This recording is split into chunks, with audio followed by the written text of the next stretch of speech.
Las 5 de la mañana en Culiacán, Sinaloa. El cielo todavía oscuro, el frío pegando en las calles vacías y en las afueras de la ciudad, en una casa que por fuera no llamaba la atención de nadie. Algo estaba a punto de ocurrir. No una balacera de montón, no una detención rutinaria, un operativo de rescate que cuando salga a la luz completo va a quedar en los registros como uno de los momentos más tensos y más contundentes de la guerra contra el CJNG en lo que va de este año. Porque lo que pasó en esa madrugada del jueves 9 de abril de 2026 no fue solo liberar a un rehén, fue desmantelar una jugada del Cártel Jalisco que buscaba algo mucho más grande que dinero.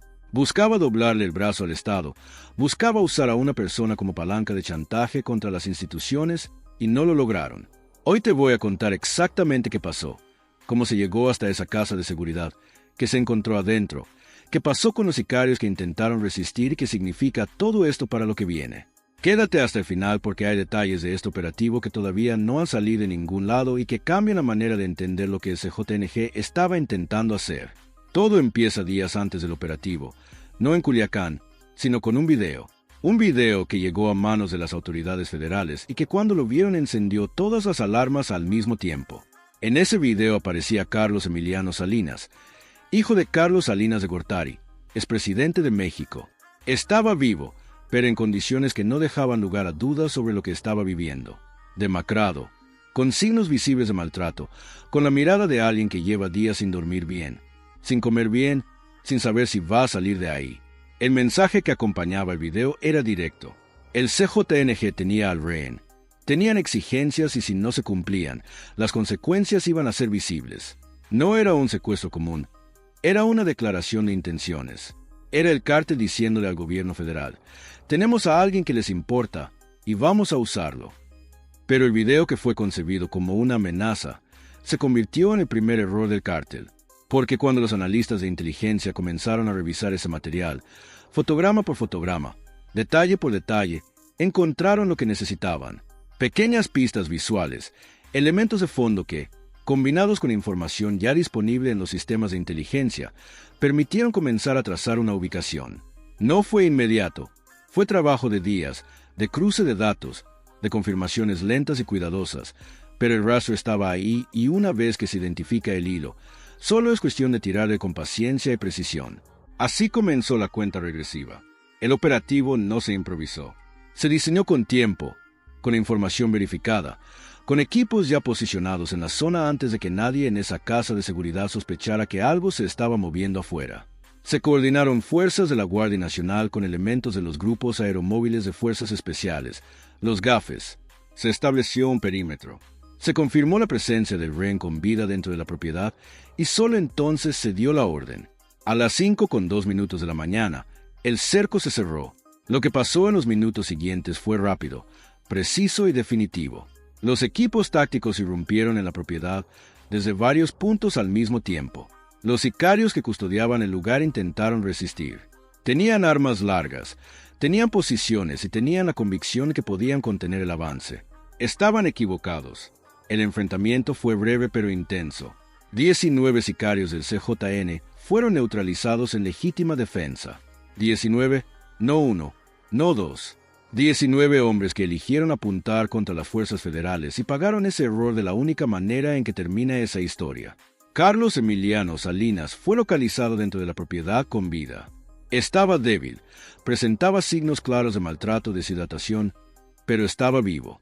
Y eso en un operativo como este, donde cualquier cosa puede salir mal en cualquier segundo, es lo más importante. Fue trasladado de inmediato a un hospital bajo custodia médica y de seguridad, sin demoras, sin escalas, directo a atención médica. Porque cuando una persona pasa días en esas condiciones, cada minuto cuenta. Ahora bien, hay algo que necesito que entiendas sobre lo que esto significa más allá del rescate en sí, porque sería muy fácil quedarse con el titular, con la foto del operativo, con el conteo de sicarios neutralizados y perder de vista lo que el CJNG estaba intentando hacer aquí. Y ese contexto es fundamental. El Cártel Jalisco Nueva Generación no secuestró a Carlos Emiliano Salinas porque quisiera dinero. O no solo por eso. El dinero en la escala en que opera el CJNG no es un problema que se resuelva secuestrando a alguien. Lo que buscaban era otra cosa. Buscaban una demostración de poder. Buscaban mostrar que podían tocar a figuras conectadas con el poder político más alto del país, que podían usar eso como herramienta de precio, que el Estado tendría que negociar, ceder, retroceder. Es una jugada que el crimen organizado ha intentado en otras formas antes. Atacar instituciones, amenazar funcionarios, golpear a personas cercanas a quienes toman decisiones. El objetivo no es el rehén en sí mismo. El objetivo es el mensaje que envía su cautiverio. Y este mensaje en particular era muy claro. Nadie está fuera de nuestro alcance. Lo que ocurrió en esa casa de las afueras de Culiacán fue la respuesta del Estado a ese mensaje. Y la respuesta fue igual de clara. Tampoco están fuera del nuestro. Si esto te está pareciendo importante, si sientes que esta clase de información es la que te ayuda a entender lo que realmente está pasando en el país, te pido que te suscribas al canal porque aquí no repetimos los boletines de prensa. Aquí analizamos los operativos, los contextos, lo que hay detrás de cada captura y cada enfrentamiento. Dale al botón de suscripción, activa la campanita y asegúrate de no perderte lo que viene. Volvamos a la casa de seguridad porque lo que se encontró adentro después del enfrentamiento es igual de importante que el rescate mismo. Cuando los equipos federales aseguraron el perímetro y comenzaron el cateo formal de la propiedad, lo primero que salió a la vista fueron las armas, rifles de asalto, pistolas, munición en cantidades que no dejan dudas sobre la capacidad defensiva que tenía el lugar. No era una casa improvisada.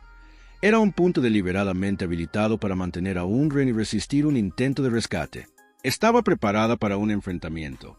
También se incautaron celulares encriptados.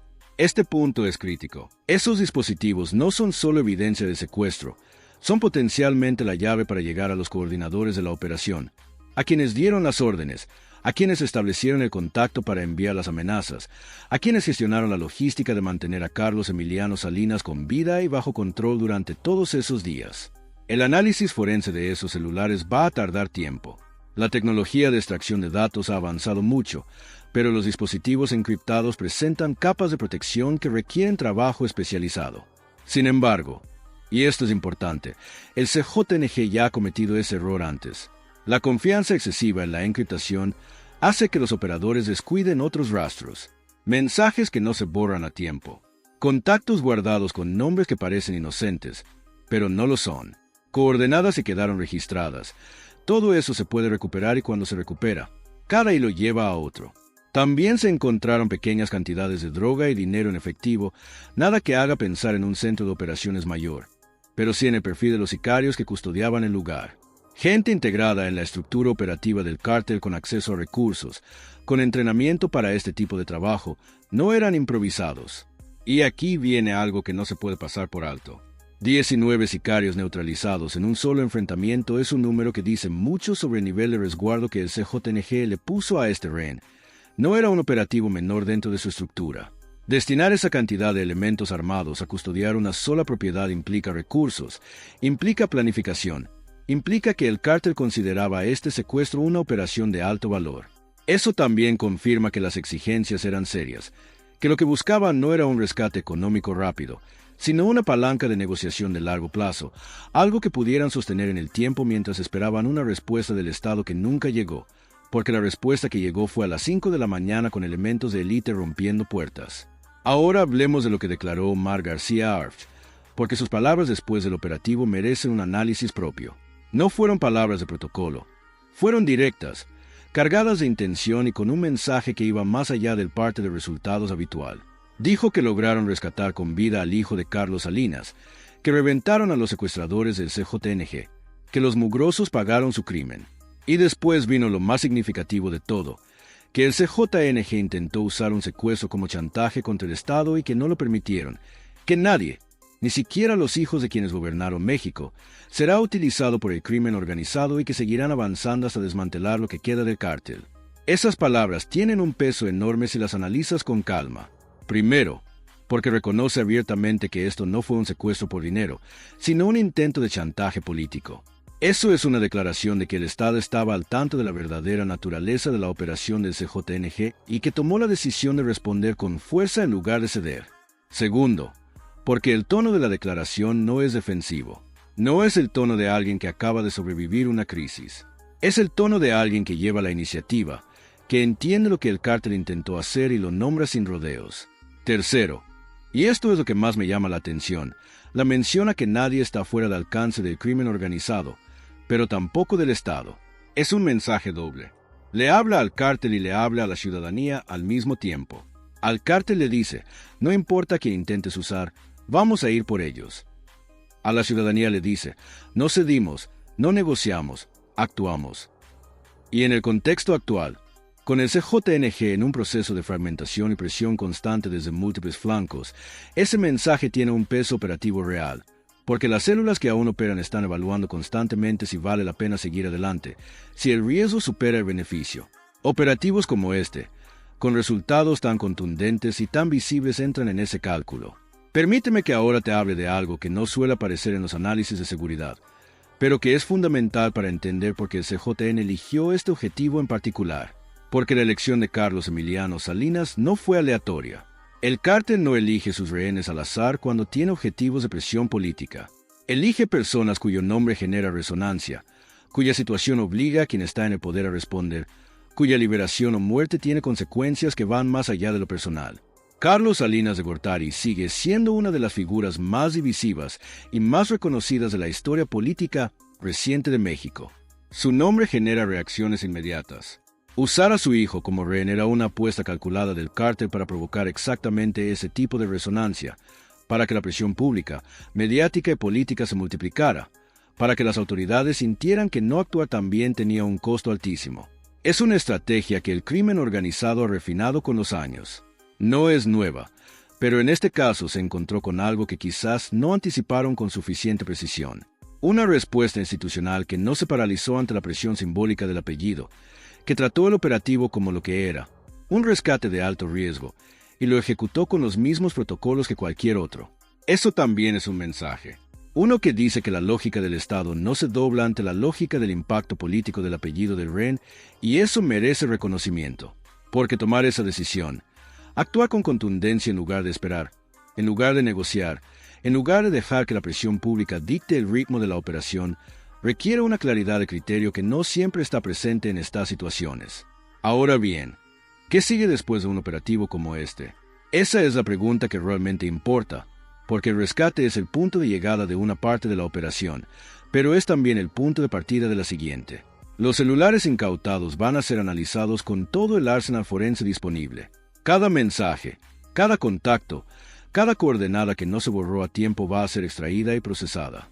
El objetivo no es solo documentar lo que ya pasó, es trazar hacia adelante, identificar quién coordinó el secuestro desde la estructura del cártel, quien tomó la decisión de enviar las amenazas a las autoridades federales, quien administró la logística de la casa de seguridad, quien recibía los informes sobre el estado del rehén.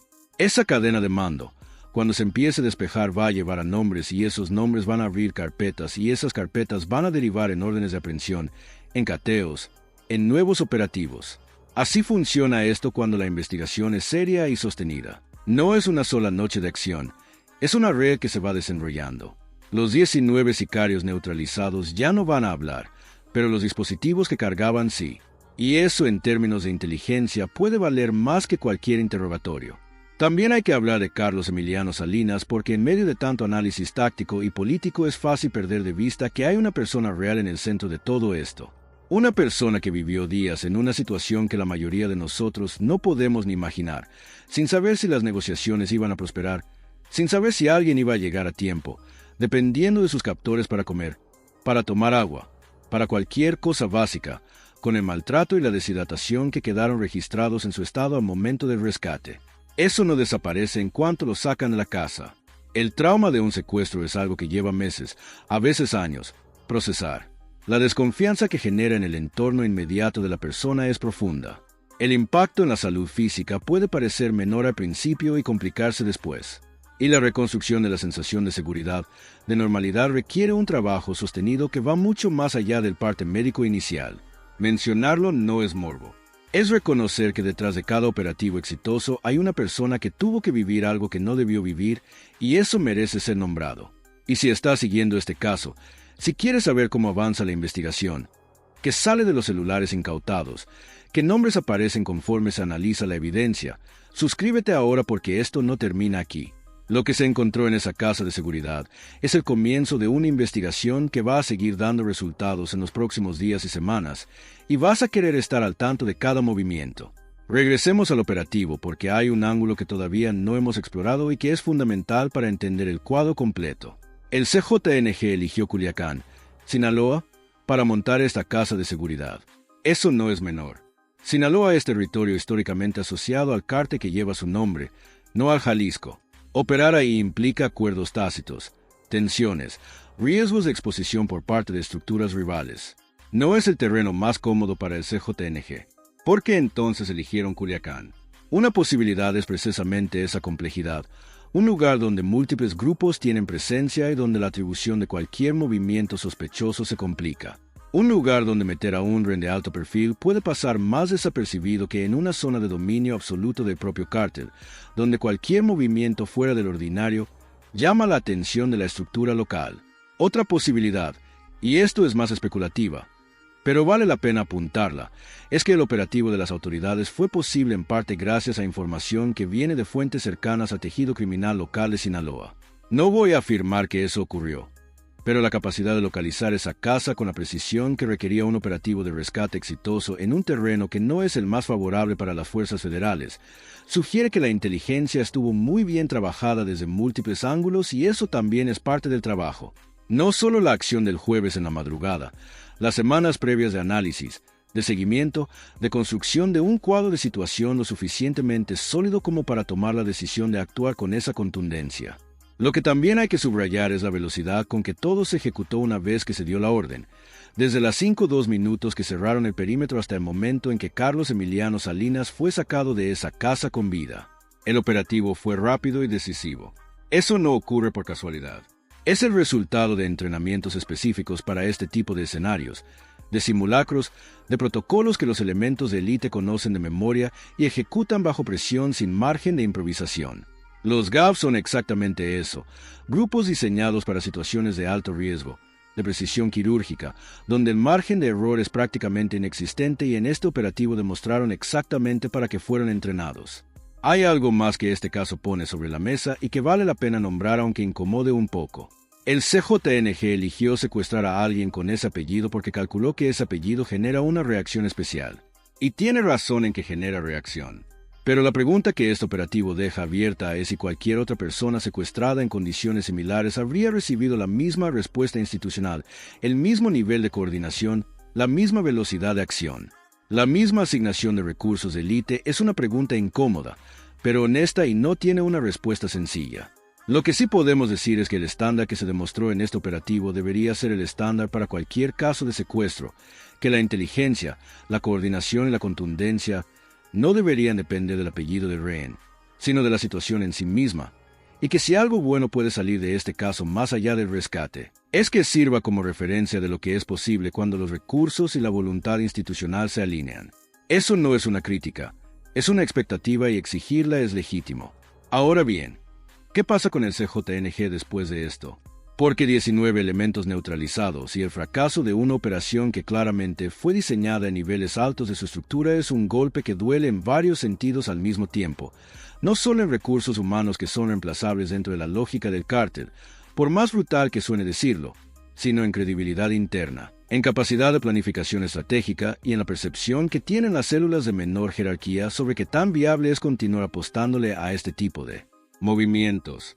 El CJNG ha sostenido buena parte de su posición en el mapa del crimen organizado mexicano en una combinación de violencia extrema y estructuras estatales y privadas. Cuando los operativos de alto nivel les salen mal, cuando las apuestas grandes no funcionan, eso manda señales hacia adentro. Señales de que la lógica de expansión y presión tiene límites. Señales de que el Estado cuando actúa puede actuar con efectividad. Y esas señales, si se sostienen en el tiempo con más operativos del mismo calibre, tienen el potencial de cambiar los cálculos de quienes están dentro de esa estructura y que eventualmente tienen que decidir si seguir adelante vale el riesgo. No estoy diciendo que este operativo le pone fin al CJNG. Eso sería simplificar una realidad que es mucho más compleja. El cártel tiene presencia en múltiples estados, tiene estructuras diversificadas, tiene capacidad de regenerarse, pero cada golpe sostenido, cada operativo que demuestra que la inteligencia del Estado puede penetrar sus operaciones, cada fracaso de alto nivel, Agrega presión a una estructura que ya lleva meses en un proceso de debilitamiento gradual, y eso sí importa, no como victoria definitiva, sino como parte de un proceso largo y persistente, que es la única manera realista en que organizaciones de ese tamaño se desarticulan. Cerremos con lo más importante de todo esto. Carlos Emiliano Salinas está vivo. Esa es la línea que define el éxito de un operativo de rescate por encima de cualquier otro indicador. No el número de sicarios neutralizados, no la cantidad de armas incautadas, no el impacto político del operativo. Que el rehén salga vivo es el objetivo central, y en este caso se cumplió. En un país donde los secuestros terminan con demasiada frecuencia de la peor manera, donde las familias esperan noticias que a veces nunca llegan de la forma en que esperaban. Un rescate con vida es un resultado que merece ser nombrado por lo que es. No normalizado, no asumido como dado, sino reconocido como el resultado de trabajo serio, de riesgo real asumido por los elementos que entraron a esa casa sin saber exactamente con qué se iban a encontrar adentro. Esa madrugada del 9 de abril a las 5:02, un grupo de personas eligió entrar en lugar de esperar, eligió actuar en lugar de negociar, y esa decisión le devolvió a una familia a alguien que pudo no haber regresado. Eso no se puede minimizar. Lo que viene ahora es la investigación que sigue. Los celulares, los contactos, las cadenas de mando que se van a empezar a revelar conforme avance el análisis forense, los nombres que van a salir, las conexiones que se van a trazar y ese trabajo que es más silencioso que un operativo de madrugada, pero igual de importante. Es lo que va a determinar si este caso queda como un rescate exitoso o si se convierte en el punto de partida de algo más grande dentro del desmán del CJNG. Yo voy a seguir este caso de cerca. Cada desarrollo que salga, cada nombre que aparezca, cada avance en la investigación, lo voy a traer aquí. Porque esta historia no termina con el rescate, termina cuando se llegue hasta el último eslabón de la cadena que planificó este secuestro. Y para eso falta camino. Si llegaste hasta aquí, si esta clase de análisis es lo que buscas cuando quieres entender lo que está pasando más allá de titular, suscríbete al canal. No te va a costar nada y va a asegurarte que no te pierdas lo que viene, porque lo que viene va a ser importante. Hay algo que no mencioné antes y que merece su propio espacio en esta historia. La familia de Carlos Emiliano Salinas vivió esos días en una situación que pocas personas pueden imaginar. Recibir un video de amenaza con tu hijo en esas condiciones, saber que está en manos de un cártel que no tiene ningún reparo en usar la violencia y al mismo tiempo depender completamente de que las instituciones tomen las decisiones correctas. Es una carga que no se describe bien con palabras. No sabemos cuántos sabían en tiempo real. No sabemos si les informaron del operativo antes de ejecutarlo o si se enteraron cuando ya estaba hecho. Pero lo que sí sabemos es que esa madrugada terminó con una llamada que ningún familiar en esa situación da por sentada. Él está vivo, está a salvo, ya lo tenemos.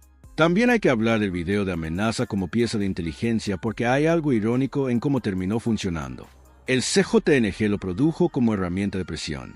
Lo enviaron para generar miedo, para forzar una respuesta, para demostrar que tenían el control de la situación y terminó siendo exactamente lo contrario. Terminó siendo el elemento que permitió a los analistas comenzar a reconstruir la ubicación de la casa de seguridad. Cada video tiene metadatos. Tiene condiciones de luz que sugieren una hora del día. Tiene fondos que aunque se cuiden dejan pistas. Tiene sonidos ambientales. Tiene ángulos que revelan dimensiones del espacio. Todo eso se analiza. Todo eso habla y en este caso habló suficientemente claro. Hay un patrón que se repite en las operaciones del CJN y que este secuestro ilustra muy bien. El cártel tiende a sobreestimar la parálisis institucional que generan sus amenazas. Han construido parte de su reputación sobre la idea de que su nivel de violencia y su capacidad de llegar a cualquier objetivo producen en el Estado una respuesta más cautelosa, más lenta, más dispuesta a negociar. En algunos momentos históricos eso funcionó. Pero la lectura de lo que pasó en la última década dentro de las fuerzas de seguridad mexicanas muestra que esa ecuación ha cambiado y cuando el cártel no actualiza su lectura del adversario, comete errores de cálculo que cuestan caro. Lo que también se puede rastrear en este operativo es la evolución en el uso de inteligencia técnica.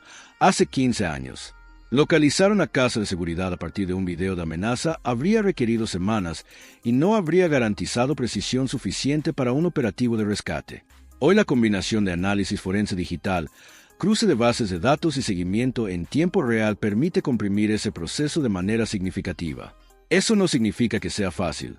Significa que las capacidades han crecido y que el CJNG, que opera con herramientas digitales cada vez más sofisticadas, se enfrenta a un adversario institucional que también ha actualizado las suyas. Uno de los elementos que más me llama la atención del operativo es la decisión de ejecutarlo a las 5 de la mañana. No es casualidad. La franja horaria entre las 4 y las 6 de la mañana es tácticamente una de las más favorables para este tipo de acción. Los niveles de alerta de quienes están en una posición de custodia bajan después de horas de guardia nocturna. Los reflejos son más lentos, la percepción del entorno se reduce y la oscuridad sigue siendo un aliado para quienes llegan desde afuera con equipamiento nocturno. Cada decisión en un operativo de este tipo, incluida la hora de entrada, responde a una lógica calculada. Hay algo más que merece atención dentro del perfil de los sicarios que murieron en el enfrentamiento. 19 elementos armados custodiando un solo rehenad. Es una concentración de recursos que habla del valor que el CJNG le asignaba a esta operación dentro de su propia jerarquía interna. No se destina ese nivel de resguardo a un secuestro secundario.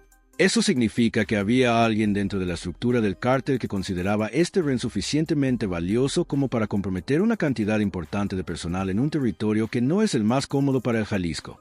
Y ese alguien, cuando salgan los resultados del análisis forense de los celulares, va a tener nombre. La reacción pública a este operativo en redes sociales y medios fue previsiblemente polarizada. Hubo quienes celebraron el rescate de manera directa. Hubo quienes inevitablemente aprovecharon el apellido Salinas para desviar la conversación hacia el historial político del padre. Y hubo quienes cuestionaron si la respuesta institucional hubiera sido igual de rápida y contundente con un REN de menor visibilidad. Todas esas reacciones son legítimas, pero lo que no se puede perder en ese ruido es el hecho central. Una persona fue secuestrada, las instituciones actuaron, esa persona salió viva. Ese hecho no cambia según el prisma político desde que lo mires. También es importante señalar lo que no pasó en este operativo. No hubo negociación pública, no hubo presión mediática que dictara los tiempos de la acción, no hubo filtración previa que alertara a los secuestradores. Estos 3 puntos que parecen obvios, pero que en casos de alto perfil con frecuencia no se sostienen, son en sí mismos una señal de la calidad operativa del trabajo. Mantener la reserva en una operación donde la identidad del REN genera ese nivel de exposición mediática no es sencillo, y que el operativo llegara a su ejecución sin que la casa de seguridad recibiera ninguna señal de alerta es posiblemente uno de los factores que marcó la diferencia entre el éxito y una situación mucho peor. Una vez que Carlos Emiliano Salinas sea dado de alta médicamente, vendrá una etapa que pocas veces se cubre con la misma atención que el operativo en sí, el proceso de acompañamiento psicológico y la reconstrucción de su rutina. Los protocolos para víctimas de secuestro incluyen evaluación del estado mental, seguimiento del síndrome de estrés postraumático, reintegración gradual al entorno familiar y, en muchos casos, trabajo específico sobre la percepción del riesgo y la confianza en el entorno inmediato. Ese proceso es largo y merece que se hable de él con la misma seriedad con que se habla de los 19 sicarios neutralizados. Lo que pasó en Culiacán en la madrugada del jueves no fue un operativo más. Fue una respuesta clara a quienes creyeron que podían usar un secuestro para doblarle el brazo al Estado y la respuesta fue definitiva. Los que entraron a esa casa creyendo que su REN los protegía, que su posición defensiva era suficiente, que el apellido del secuestrado iba a paralizar la acción institucional, se equivocaron en cada uno de esos cálculos y pagaron el precio de esos errores antes de que amaneciera.